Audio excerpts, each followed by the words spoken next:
ਅੱਜ ਦਾ ਵੱਡਾ ਸਵਾਲ ਲੇਟਰਲ ਐਂਟਰੀ ਦਾ ਕਿ ਲੇਟਰਲ ਐਂਟਰੀ ਕਰਕੇ ਭਾਰਤ ਸਰਕਾਰ ਰਾਖਵੀਕਰਨ ਨੂੰ ਖਤਮ ਕਰਨਾ ਚਾਹੁੰਦੀ ਹੈ ਕਿਉਂਕਿ ਹਾਲ ਹੀ 'ਚ ਪਿਛਲੇ ਹਫਤੇ 17 ਅਗਸਤ ਨੂੰ ਯੂਪੀਐਸਸੀ ਨੇ ਲੇਟਰਲ ਐਂਟਰੀ ਰਾਹੀਂ 45 ਜੁਆਇੰਟ ਸੈਕਟਰੀ, ਡਿਪਟੀ ਸੈਕਟਰੀ ਅਤੇ ਡਾਇਰੈਕਟਰ ਪੱਧਰ ਦੀਆਂ ਭਰਤੀਆਂ ਜਾਰੀ ਕੀਤੀਆਂ ਸਨ।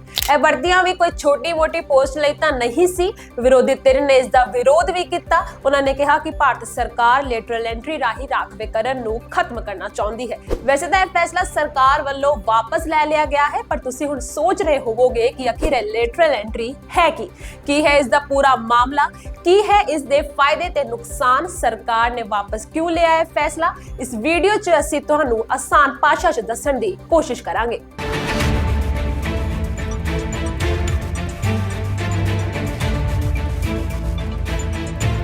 I think it's a terrible idea that this scheme has been withdrawn.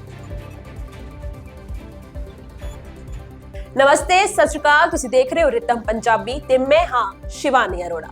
Lateral entry दा मतलब है बिना ਪ੍ਰੀਖਿਆ ਦੇ ਸਿੱਧੀ ਭਰਤੀ। ਕਈ ਵਾਰ यूपीएससी ਲੇਟਰਲ ਐਂਟਰੀ ਰਾਹੀਂ ਕੇਂਦਰ ਸਰਕਾਰ ਲਈ ਵੱਡੇ ਅਹੁਦਿਆਂ ਤੇ ਮਾਹਿਰਾਂ ਦੀ ਸਿੱਧੀ ਭਰਤੀ ਕਰਦਾ ਹੈ। ਇਸ ਵਿੱਚ ਮਾਲੀਆ, ਵਿੱਤ, ਆਰਥਿਕ, ਖੇਤੀਬਾੜੀ, ਸਿੱਖਿਆ ਵਰਗੇ ਖੇਤਰਾਂ ਵਿੱਚ ਲੰਬੇ ਸਮੇਂ ਤੋਂ ਕੰਮ ਕਰਨ ਵਾਲੇ ਲੋਕ ਸ਼ਾਮਲ ਹੁੰਦੇ ਹਨ।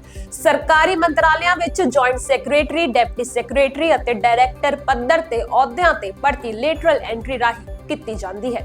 साथियों, प्रिविलेज के बजाय हम प्रोफेशनलिज्म को प्रमोट करने पर बल देते हैं। लेटरल एंट्री, और आप में से बहुत लोग हैं जो इस बात को मानते हैं कि भाई एक आईएएस हो गया तो सारी दुनिया वही जानता है, ये सोच ठीक नहीं है। समाज में बहुत प्रतिभावान लोग होते हैं, इतना बड़ा देश चलाने के लिए वो भी कंट्रीब्यूट करना चाहते हैं, उनको अवसर मिलना चाहिए। और उस अवसर देने के लिए हमने एक मैकेनिज्म विशेष डेवलप किया है ताकि, और वो भी ऑर्गेनाइज वे में, सरकार के बीम पर नहीं, यूपीएससी की प्रोसेस से। और देश से मैंने देखा है 1-1, 2-2 करोड़ के पैकेज से काम करने वाले नौजवान सामान्य तनख्वाह लेकर के 2 साल 3 साल देश को देने के लिए, सरकारी व्यवस्था में आने के लिए तैयार हो रहे हैं। इस लेटरल एंट्री राही आईएएस ਦੀ ਭਰਤੀ ਕਰਨਾ ਵਿਵਾਦ ਦਾ ਵਿਸ਼ਾ ਬਣਿਆ ਹੋਇਆ ਹੈ। ਜੀ ਹਾਂ, यूपीएससी ਪ੍ਰੀਖਿਆ ਬਾਰੇ ਭਲਾ ਕੌਣ ਨਹੀਂ ਜਾਣਦਾ, ਜਿਸ ਨੂੰ ਕਲੀਅਰ ਕਰਨ ਲਈ ਪਹਿਲਾਂ ਪ੍ਰੀਲਿਮਸ, ਫਿਰ ਮੇਨਸ ਤੇ ਫਿਰ ਇੰਟਰਵਿਊ ਵਰਗਾ ਪ੍ਰੋਸੈਸ ਹੁੰਦਾ ਹੈ। ਪਰ ਹੁਣ ਸਰਕਾਰ ਵੱਲੋਂ ਵੱਡੀਆਂ ਭਰਤੀਆਂ ਲਈ डायरेक्ट भर्ती की जाने की कोशिश चल रही है, जिसनू लेटरल एंट्री कहा जाता है। वैसे तो इस लेटरल एंट्री नू लियाउण दा मुख्य उद्देश्य प्राइवेट सैक्टर दियां स्किल्स ते एक्सपीरियंस नू लियाउणा है, पर हुण केंद्र सरकार ने यूपीएससी दी लेटरल एंट्री भर्ती ते पाबंदी लगा दित्ती है। इस दे लई केंद्र सरकार दी तरफों यूपीएससी नू पत्र लिखिया गया है। जिक्रयोग है कि लेटरल एंट्री भर्ती नू लैके कई सवाल खड़े हो रहे सन, जिस तो बाद सरकार ने यह फैसला लिया है। यह पत्र केंद्रीय मंत्री जतिंदर सिंह दी तरफों यूपीएससी चेयरमैन नू लिखिया गया है, जिस विच उन्हां ने यूपीएस सरकार दौरान अजिहियां नियुक्तियां नू लैके कीतियां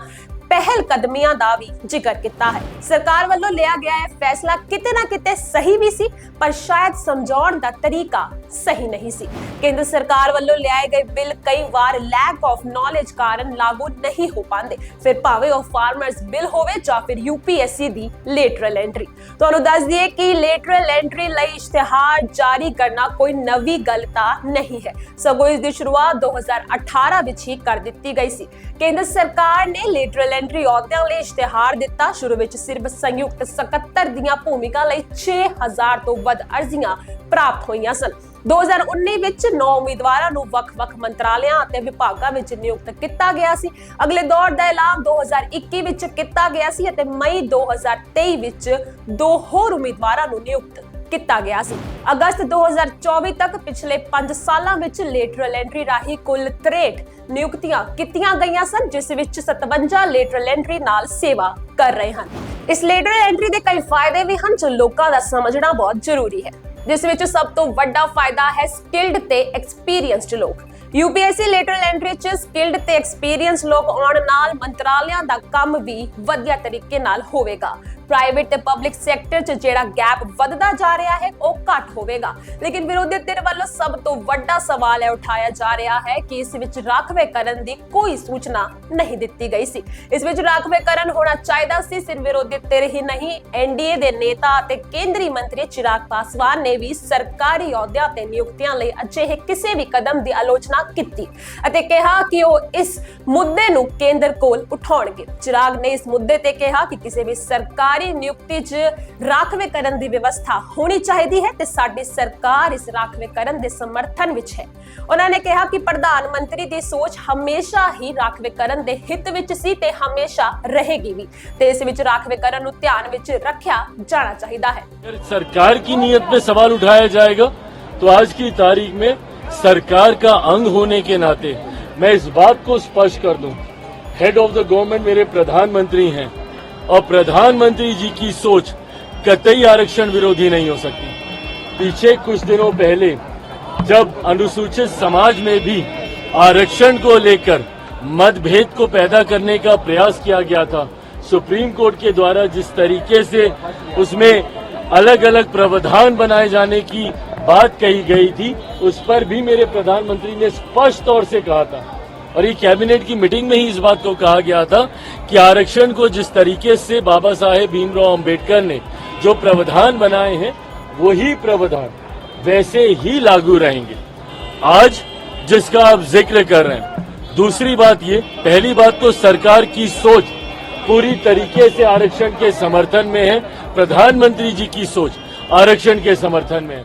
ਲੋਕਾਂ ਦੀਆਂ ਗੱਲਾਂ ਨੂੰ ਧਿਆਨ ਵਿੱਚ ਰੱਖਦੇ ਹੋਏ ਕੇਂਦਰ ਸਰਕਾਰ ਨੇ ਤਾਂ ਇਹ ਫੈਸਲਾ ਵਾਪਸ ਲੈ ਹੀ ਲਿਆ ਹੈ ਤੇ ਰਾਖਵੇਂਕਰਨ ਦਾ ਵੀ ਧਿਆਨ ਰੱਖਿਆ ਹੈ। ਪਰ ਹੁਣ ਵੇਖਣਾ ਇਹ ਹੋਵੇਗਾ ਕਿ ਆਖਿਰ ਲੇਟਰਲ ਐਂਟਰੀ 'ਚ ਕੀ ਬਦਲਾਅ ਕਰਕੇ ਵਾਪਸ ਲਿਆਇਆ ਜਾਵੇਗਾ ਕਿ ਸਰਕਾਰ ਇਸ ਨੂੰ ਵਾਪਸ ਸਮਝਾਉਣ 'ਚ ਸਫਲ ਹੋ ਪਾਵੇਗੀ ਜਾਂ ਨਹੀਂ। ਇਸ ਮਾਮਲੇ ਨਾਲ ਜੁੜੀ ਸਾਰੀ ਖਬਰ ਅਸੀਂ ਤੁਹਾਡੇ ਨਾਲ ਰਿਤਮ ਪੰਜਾਬੀ ਤੇ ਸਾਂਝੀ ਕਰਦੇ ਰਵਾਂਗੇ। ਧੰਨਵਾਦ।